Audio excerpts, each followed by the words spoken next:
YouTube, what's good, guys? It's your boy TD, and I'm back again with another video from Fantasy Good Sports, guys. And today's video is going to be on 10 running backs that I'm targeting in my draft. Now, listen, guys, when I say I'm targeting these guys, I'm not targeting the top running backs in the first round like everybody else is. My guys are a different type of guys that I'm targeting, right?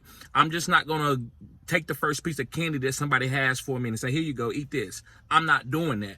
I'm targeting guys that I think that can win fantasy football championships for me, that's going to get better as the season go on and be hitting in the fourth quadrant. And the fourth quadrant means in the fantasy football playoffs. So guys, with no further ado, make sure you hit the like button and subscribe to this channel. This is cutting edge content. And the reason why this is cutting edge content, guys, my list is different than other people.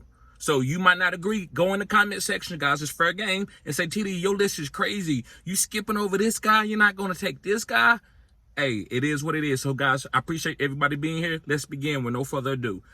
I'm going to start from 10 to 1. I got 10 guys. The number 10 guy that I am targeting in almost every draft that I can get this guy in is Antonio Gibson.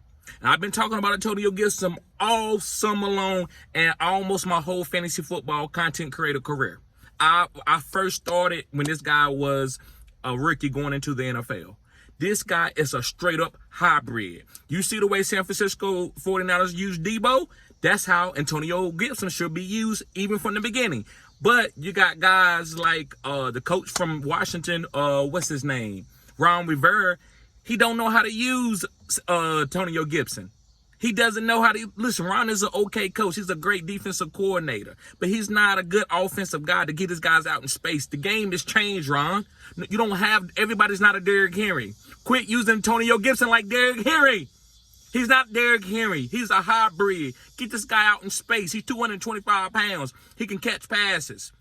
Do what the San Francisco 49ers do. That's why Kyle Shanahan is one of the best offensive coaches in the game. He don't use guys, because if he was using Debo as what you think he is, Debo just be like playing running back. No, Debo can catch passes. He can do it also. Antonio Gibson needs to be getting out in space, catching seven to eight passes a game and getting 10 carries a game. That's what Antonio Gibson is going to do. And with Eric Bieniemy being there, look how they use Jerick McKinnon. Like, look how they use CEH when he was hitting. So he's going to get Antonio Gibson out in space. That's the reason why he took this job. And Eric Bieniemy is not going to take a job where he can't get his guys out in space, because that's not the type of team that he wants. He don't want a cloud in the dust team. He wants guys that are dynamic, that can be switched around, kind of like they did in Kansas City. All right, guys, moving forward to my number 9 guy. My number 9 guy is A.J. Dillon. Yes, guys, A.J. Dillon. And listen, A.J. Dillon is different. He is a guy that should be touching the ball like 20, 25 times, like Derrick Henry. But they haven't did that because Aaron Rodgers checks out a lot of run plays. That's just what he's going to do. Nope, Matt LaFleur can't stop him. The owners can't stop him. Green Bay Packer fans cannot stop Aaron Rodgers. New York Jets can't stop him. If he wants to check out of it, he has the cachet to do that. I'm not going to chastise Aaron about that. I know how he played the game. I'm going to respect him. Right? Even though I think sometimes he probably should have ran the ball. But that's Aaron Rodgers. So what you going to do? Right? That's like telling Stephen Curry, don't shoot threes. Why are you going to do that for? That's what this guy does. That's his bread and butter. So Aaron Rodgers' bread and butter is checking out the plays and hitting Devontae Adams. Right? So that's what held A.J. Dillon back. Every time A.J. Dillon got 15 carries, guys, he was a top 10 running back. He you don't get this guy 5 carries and talking about, he only averaged 3.9 yards per carry, only 4 yards per carry. No, that's not the type of running back he is. That's like giving Derrick Henry 5 carries. I'm you know what? CMC is a better. I gave CMC 7 carries and he took one to the house for 40.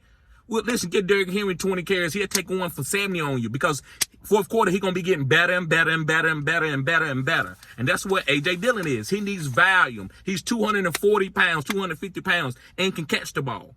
So I'm not saying this guy needs to catch 80 passes, but can he catch 50 to 60 passes? Is he a better receiving threat than Derrick Henry? Yes. So A.J. Dillon this year, with Aaron Rodgers being gone and Jordan Love, his first year starting, they're going to give A.J. Dillon more volume, and he's going to be punching the ball in from the goal line. And that's the type of running backs that you want now. If you're looking for guys that are going to touch it 35, 25 times a game, you're gonna be led astray. You ain't gonna, ain't no good running backs. No, you gotta look for the guys that's getting what I call the honey touches. And the honey touches is the guy that's on the green zone, 5-yard line and in, And guys that can get 2 touchdowns a game, they're going to automatically be top 12. It don't matter how many carries you get. And A.J. Dillon will be getting more carries because Aaron Jones is getting older. He's going to be used as a PPR satellite back, and A.J. Dillon's going to be getting the goal line honey touches. So that's why I love A.J. Dillon. I'm targeting him all my draft. Moving forward to my number 8 guy. And this guy is like a Antonio Gibson guy. He's a I wouldn't call him a hybrid, but this is like a PPR top satellite back, and it's James Cook. This guy's is James Cook. Now listen, like I said, offenses have to evolve. So what is the Buffalo Bills going to do? Run it 20 times with Josh Allen on the goal line again? No, they got to find ways to get Josh Allen some safe throws so he don't always force it in the red zone or the green zone. And that's James Cook's job. James Cook can run the ball behind the tackles too, but you're not going to give him 20 carries a game, maybe 10 to 12, and then also throw him the ball 6 or 7 times. So that's why I like James Cook. And where you getting him at his ADP is killer. Like he's going in what, the 8th, 9th round, way late. So get this guy as a running back and build your team up, guys, where you stack your team with Travis Kelce's and Amon-Ra's and Devontae Adams and Tyreek Hills and Cooper Kupps, or Jamar Chase or Justin Jefferson. And then you can have James Cook as your RB1 or RB2, which I think is a great move because it's especially in a PPR league. But not if this ain't a PPR league, then you got to kind of knock him down a little bit. But in full PPR, James Cook is going to eat. They're going to be getting this guy out in space. And once Josh Allen hit a couple safe passes, then he can push the ball downfield to Stephon Diggs or Dalton Kincaid. Right? So that's why James Cook is essential for the growth of this offense. And I can see that. That's what makes my channel cutting edge. Everybody else talking about, well, James Cook had this amount of targets last year and this is what goes in. And I'm not riding anybody. I do that because there's people that come to my channel. I'm not hating on no guy that goes out and get those stats. Those are good channels. But don't come here talking about, I don't know what I'm talking about and I don't got no stats because I don't need it. I got these eyes right here that I've hit. Go check out my catalog. I'm 75% right on the players that I say gonna break out. Not players that I do videos on, because I got to do videos for everybody because this is a fantasy football channel. So, guys, I love James Cook. Pick him up. Going on to my 7th guy, and it's David Montgomery. Yes, guys, David Montgomery. And remember when I said something about the honey touches? You remember when I said something about the honey touches? That's what David Montgomery is. He's a honey touch guy. 5-yard in, he going to punch it in. Now, we know David Montgomery has, as far as breaking tackles in the backfield, he's one of the greatest. He just playing on Chicago. He didn't never have a lot of running lanes. So playing with Detroit on this high-efficient Ben offense, I forgot the guy's last name, but his first name is Ben. He's the offensive coordinator, one of the best coordinators in the game the last couple of years.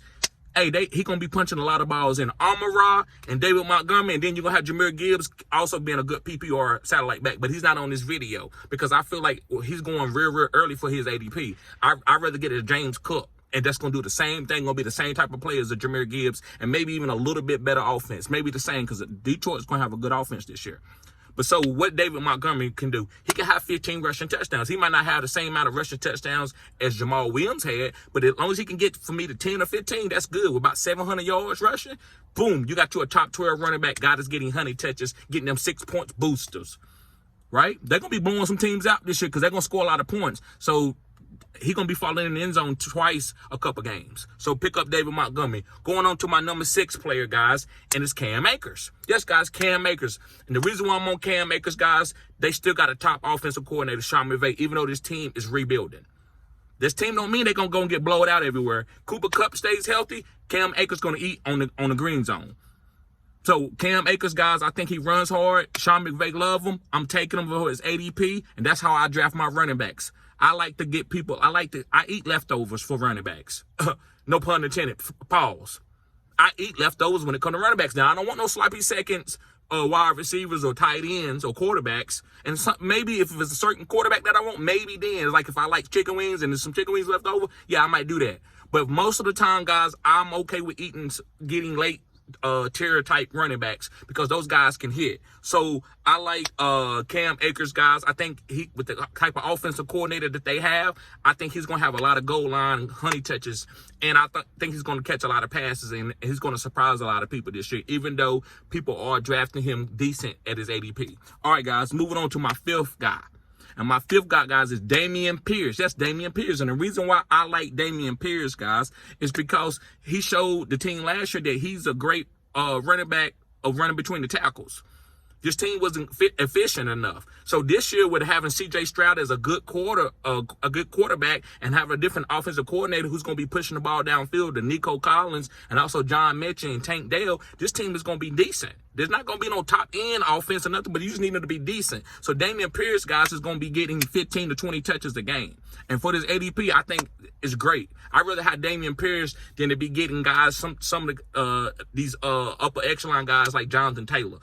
I'd rather have Dameon Pierce for his ADP value, because Dameon Pierce will have some better games than Jonathan Taylor with this new offense that Jonathan Taylor is in, like with Anthony Richardson. If Gardner Minshew plays, Jonathan Taylor might be a top 5 running back, because they got to run through him and give him 25, 30 touches a game and wear him out. They could do that, but I'm going for somebody else that wears a more efficient offense where C.J. Stroud is going to be surprising a lot of people, and the defense will back up. It's not going to be an 8-man front like Jonathan Taylor's going to have to run against. Right? So I know this video is not about Jonathan Taylor. He's not on this list because his ADP is like at the turn, right? First round, second round, right there. All right, guys, going forward, my number 4 guy is Najee Harris. Yes, guys, Najee Harris. Now, listen, I debate with this guy at work all the time about Jaylen Warren being better. And listen, Jaylen Warren may be, but I know Najee's going to touch it 20 times a game. That's all that matters to me. And he's going to get goal line opportunities. If I start seeing Jaylen Warren coming in and take honey touches, then I will stand corrected. I will be wrong. But I know Najee's going to get all the goal line opportunities to score touchdowns, and he's going to catch a couple passes, and he's going to be getting 20 touches. Like, that's all. That's why I'm drafting Najee. And I don't think he's a terrible player. I don't think he's a phenom, but I think he's a really good power back. So I love Najee Harris, guys. Moving on to my number 3 running back. A lot of people might disagree with it, especially with the news coming out, is Rhamondre Stevenson. I don't care if Dalvin Cook go there. I don't care if Derrick Henry go there. I don't care if CMC go there. Rhamondre Stevenson is going to have a role. Remember, it's about honey touches. It ain't always about 30. Like, King is valuing with receivers, but not with running backs. Because if you see the last couple of years, you see guys like Taysom Hill, Jamal Williams, James Conner, where they getting the goal line touches, and they are top 5, top 12 running backs. So that's why I like Rhamondre. Ain't nobody coming in and taking Rhamondre goal line opportunities. And also, he catch passes. Could Dalvin Cook take some of his honey touches? It's very possible. I'm not going to sit there and cap. But Rhamondre is going to catch passes too. So this is a backfield where I would, if I had Dalvin and Rhamondre, I would be okay with that. Rhamondre is not no top liver. So guys, don't take all the smoke. Now, don't draft him in the first round. Right? Because ADP, I can understand his ADP dropping, but I'm still taking him around, round 3 or 4 when I'm drafting my first running back. If I'm doing 0 RB, all I'm saying, guys, Rhamondre's still going to be a good running back. He's still a top 12 running back if you ask me. Maybe if his ceiling went down a little bit, that may be fair, but I'm still drafting. All right, guys, going on to my number 2 guy, and it's Nick Chubb. This is probably one of my top bell cow, getting a lot of carries type running back that I'm drafting this year. I haven't never drafted Nick Chubb in no drafts since I've been playing fantasy football at a competitive level for the 3 going on 4 years. But this is his year. The reason why they have a Deshaun Watson where they're going to get a lot of opportunities. People think Deshaun Watson fell off. No, remember what happened with Carson Palmer. Remember when Carson Palmer went through, he traded teams and went to Arizona? He picked back up and started being the Carson Palmer that we knew. So I believe the same thing with Deshaun Watson. He's going to get more snaps. He's going to be the same Deshaun Watson that we know. And I think Nick Chubb's going to be punching it in from the 5-yard line. Right? Yes, they may throw it a little bit to David Njoku or Amari Cooper, but I think Nick Chubb is going to have 10 plus rushing touchdowns with 12 or 1,300 yards. Top 5 RB all day. Right? So, guys, my first and final guy that I believe that I'm drafting, I will draft this guy in the first round. If I see him there at the right opportunity, it's Bijan Robinson. The reason why this guy might catch 80 balls. Like, he might do some Alvin Kamara type stuff as when he was the number 1 running back overall. I'm not saying Bijan going to be the number 1 running back overall, but he can catch 80 passes, and he can have rated 1,000 yards rushing. He's going to be getting a lot of opportunities all over the field with drawed up plays. Now, he's not going to be touching the ball 40 times a game. And I know I'm doing a hyperbole, but I'm not saying they're not going to overuse him. But they're going to give him the really good touches that's going to help you out in fantasy. That's why I'm taking him. He feels safe. He's young, right? Now, I feel good with taking young running backs and them putting Malachon. injuries don't worry me. Some of these guys are off my list because of injuries. Derrick Henry's off my list because he's older, right? I'm not saying they bad players, but I'm doing a risk assessment when I'm drafting these guys. So guys, make sure you hit the like button and subscribe to this channel. This is cutting edge content. And listen, guys, I do consultations. I had several people. I probably did like 8-9 consultations last year, and all those guys made the playoffs. All those guys made the playoffs. I help people with multiple teams. Their teams made the playoffs. Everybody didn't win a fantasy football championship, but I put people in fantasy football championships. People won fantasy football championships. I know what I'm talking about, guys. So if you need help, all it costs, guys, is $40 for a consultation. But if you sign up for my OnlyFans, it's only $20 for 30 minutes. So, guys, my OnlyFans is nothing weird going over there, just a different platform for me to provide fantasy football content. Everything over there isn't X-rated stuff. People are cooking. People are doing all kinds of things over there, guys. But like I said, guys, make sure you hit the like button and subscribe to this channel. This is Cutting Edge. Peace.